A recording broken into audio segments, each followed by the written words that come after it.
ఎన్నికల సందర్భంలో ఈ రాష్ట్ర ముఖ్యమంత్రి చాలా విచిత్రంగా 5 సంవత్సరాలు పరిపాలన పూర్తవుతున్న సందర్భంగా కూడా అవగాహన లేని వ్యక్తిగా, పరిపాలన పైన ఏమాత్రం కూడా లోతుగా అధ్యయనం చేయని వ్యక్తిగా ఆయన ఉపన్యాసాల్లో చాలా స్పష్టంగా వెల్లడవుతోంది. విచిత్రం ఏంటంటే పెన్షన్ల విషయంలో కావాలని ఒక రాద్ధాంతం చేస్తూ ఎన్నికల కోడ్ వచ్చిన తర్వాత ఎప్పుడైతే వాలంటరీ వ్యవస్థని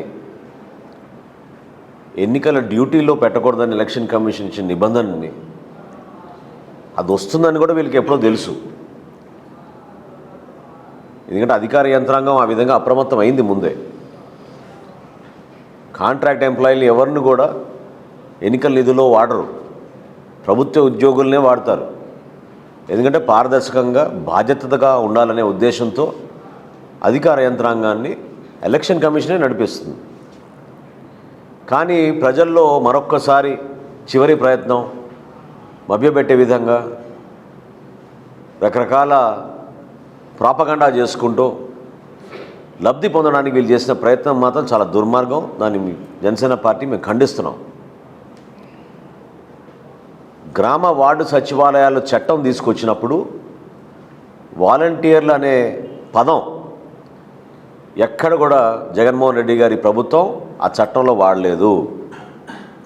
కానీ వాళ్ళ కోసం సుమారు 1600 కోట్ల రూపాయలు ప్రతి సంవత్సరం వెచ్చించడమే కాకుండా ప్రోత్సాహకాల కోసం మరొక 300 కోట్ల రూపాయలు ఖర్చు పెట్టుకుంటూనే వస్తూ ఉన్నారు. గ్రామ వార్డు సచివాలయాల కోసమేమో 6000 కోట్ల రూపాయలు కేటాయించారు. అధికారులు వాళ్ళకున్న అనుభవం, వాళ్ళు కష్టపడి పనిచేసే మనస్తత్వం వీళ్ళందరినీ పక్కన పెట్టి ఈ వ్యవస్థ ద్వారా ప్రజల్లో భయభ్రాంతులు చేసి పెన్షన్లు వీళ్ళు పుట్టిన తర్వాతే పెన్షన్లు వచ్చినట్టు, వీళ్ళు ప్రభుత్వంలో వచ్చిన తర్వాతే పెన్షన్లు వచ్చినట్టు, వీళ్ళ ద్వారానే పెన్షన్లు పంపిణీ జరుగుతున్నట్టు వీళ్ళు చేసిన ఒక దుర్మార్గమైన ప్రచారం దయచేసి ప్రజలందరూ కూడా గమనించాలి. 85% మందికి 4వ తారీఖునికే పెన్షన్ ఎలక్షన్ కమిషన్ ఇవ్వగలిగింది.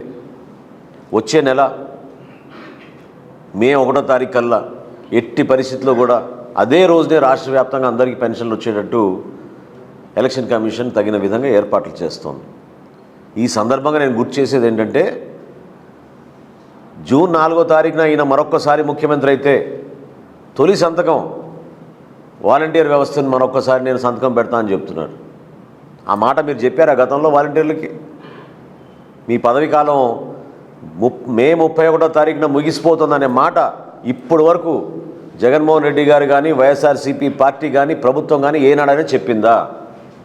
ఎందుకు మోసం చేశారు మీరు వీళ్ళని? 2,61,000 మంది వాలంటీర్లని పర్మనెంట్ చేస్తామని, జీతాలు పెంచుతామని, సౌకర్యాలు కల్పిస్తామని ఇన్ని నెలల నుంచి మీరు చెప్తున్న ప్రచారం ఈరోజు ఏమైంది? ఎందుకు ముఖ్యమంత్రి సడన్గా జూన్ 4వ తారీఖున నేను ప్రమాణ స్వీకారం చేయగానే మొట్టమొదటి సంతకం చేస్తానని ఎందుకు అంటున్నాడు ఈ రోజున? ఈ దుర్మార్గమైన దుష్ప్రచారం కాదా ఇది? మీకు ఏమైనా ప్రజలు మరొక్కసారి మీకు ఓటేసి గెలిపించే అర్హత మీకు లేదనే భావన మీకు ఎందుకు కలగదు? మీరేం చెప్పారు గతంలో? మొట్టమొదటి సంతకం జాబ్ క్యాలెండర్ చేస్తామన్నారు, మెగా డిఎస్సి అన్నారు. యువతకు ఎక్కడ మీరు ఉపాధి కల్పించారు? చివరికి డిగ్రీలు పోస్ట్ గ్రాడ్యుయేషన్ చదువుకున్న వ్యక్తులు పాపం కష్టపడి వాళ్ళ గ్రామాల్లో కుటుంబాల్లో పోషించుకోవడానికి కోసం వాళ్ళు వాలంటీర్లుగా మారారు ఈ రోజున 5,000 రూపాయల కోసం. ఇదా మీరు చేసే పని? సలహాదారులకేమో 680 కోట్లు, నెలకి 4 లక్షలు 5 లక్షల రూపాయలు ఒక్కొక్కరికి జీతాలు. కష్టపడి చదువుకున్న వాలంటీర్లని 5,000 రూపాయలు ఇచ్చి మీరు ఇన్ని రోజుల నుంచి పని చేయించుకున్నారే. వాళ్ళకి మే 31వ తారీఖున వాళ్ళ పదవీ కాలం ముగిస్తుందనే మాట ఇప్పటివరకు ఎందుకు చెప్పలేదు మీరు? నిస్సిగ్గుగా మొట్టమొదటి సంతకం వాలంటీర్ వ్యవస్థకు నేను రాగానే ముఖ్యమంత్రి గారిని చేస్తానంటే ఎంత దుర్మార్గమైన ఆలోచన ప్రజలు గమనించాలి. దీన్ని మేము ఖండిస్తున్నాం. వ్యవస్థని బలోపేతం చేసే విధంగా వృద్ధులకు, వికలాంగులకు, దివ్యాంగులకు అందరికీ కూడా పెన్షన్లు పంపిణీ కార్యక్రమం ఎండల తీవ్రత దృష్టిలో పెట్టుకుని ఖచ్చితంగా వాళ్ళ ఇళ్ళకే డెలివరీ అయ్యే విధంగా వ్యవస్థను ఉపయోగించి వాళ్ళ గౌరవం పెంచే విధంగా చేయాల్సిన బాధ్యత మనందరిపైన ఉంది. రాజకీయ వ్యవస్థలో కేవలం వ్యక్తిగత విమర్శలు, దుర్మార్గమైన ప్రచారాలు దీనికోసం కాదు మీకు 5 సంవత్సరాలు మేము ముఖ్యమంత్రి చేసింది.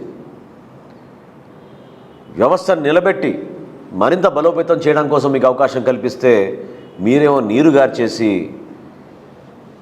ఆ వ్యవస్థల్ని మీ రాజకీయ ప్రయోజనం కోసం మీరు ఉపయోగించుకున్నారు తప్ప ప్రజల కోసం కాదు అనేది చాలా స్పష్టంగా జనసేన పార్టీ నుంచి మేము రాష్ట్ర ప్రజలకు ఈ రోజున వివరిస్తున్నాం. దయచేసి అర్థం చేసుకోండి. రాబోయే రోజుల్లో తప్పకుండా మా ఉమ్మడి ప్రభుత్వం ఈ వాలంటీర్ వ్యవస్థని గౌరవిస్తుంది. వాళ్ళకి ఇవ్వాల్సిన అవకాశాలు, వాళ్ళ ద్వారా చేయాల్సిన కార్యక్రమాలు అనేకం ఉన్నాయి. కానీ వీళ్ళు మాత్రం స్వార్థ రాజకీయాల కోసం ఉపయోగించుకుంటున్నారు మిమ్మల్ని అనే విషయం దయచేసి మీరు ఎవరు కూడా మర్చిపోబాకండి. అదేవిధంగా మొన్న 3వ తారీఖున జనసేన పార్టీ అధ్యక్షులు పవన్ కళ్యాణ్ గారు తెనాలి పర్యటన అనారోగ్య కారణం వలన ఆ రోజు పోస్ట్పోన్ చేయడం జరిగింది. ఆరోగ్యం కుదుటపడిన తర్వాత డాక్టర్లు ఆయనకి మరొకసారి చెక్ చేసిన తర్వాత పర్యటన ప్రారంభించుకోవచ్చని చెప్పారు. ఈ రోజు నుంచి మరొకసారి ఆయన తూర్పుగోదావరి జిల్లాలో, విశాఖపట్నం జిల్లాలో పర్యటన ప్రారంభించుకుంటున్నారు. తెనాలికి ఆదివారం 14వ తారీఖున పవన్ కళ్యాణ్ గారు రాబోతున్నారు. దానికి ఆ ప్రోగ్రాం ఖరారు చేశాం. సమయం 4ంటికి తెనాలికి చేరుకుంటారు. అదేవిధంగా 6 గంటలకల్లా ఒక బహిరంగ సభ అదే ప్రాంతంలో ఎక్కడైతే గతంలో పర్మిషన్లు తెచ్చుకున్నామో మన తెనాలి మార్కెట్ సెంటర్లో పురవైదిక దగ్గర అక్కడే సభ నిర్వహణ మరొకసారి అన్ని పార్టీలు, Janasena party, Telugu Desam party, Bharatiya Janata party కలిసి ఒక అద్భుతమైన సభని నిర్వహించే విధంగా, ఒక చక్కటి వేదిక సిద్ధం చేసే విధంగా, ప్రజలకి మరొకసారి అంకిత భావంతో ఏ విధంగా మేము ముందుకెళ్ళబోతున్నాం అనే విషయాలు తెలియజేయడానికి కోసం ఇది గొప్ప అవకాశంగా మేము భావిస్తున్నాం. నాయకులు, కార్యకర్తలు, ప్రజలు అందరూ కూడా నిండు మనసుతోటి పవన్ కళ్యాణ్ గారిని ఆశీర్వదించడానికి, రాబోయే రోజుల్లో ఎన్నికల్లో ఏ విధంగా సిద్ధమవుతున్నామో, ఎందుకు ఈ మార్పు అవసరం అనే దానిపైన కూడా ప్రతి ఒక్కరు కూడా తెలుసుకునే విధంగా ఒక ప్రయత్నం మీ అందరం కూడా ఏర్పాట్లు చేసి పవన్ కళ్యాణ్ గారికి స్వాగతం పలికే విధంగా మేము సిద్ధమవుతున్నాం.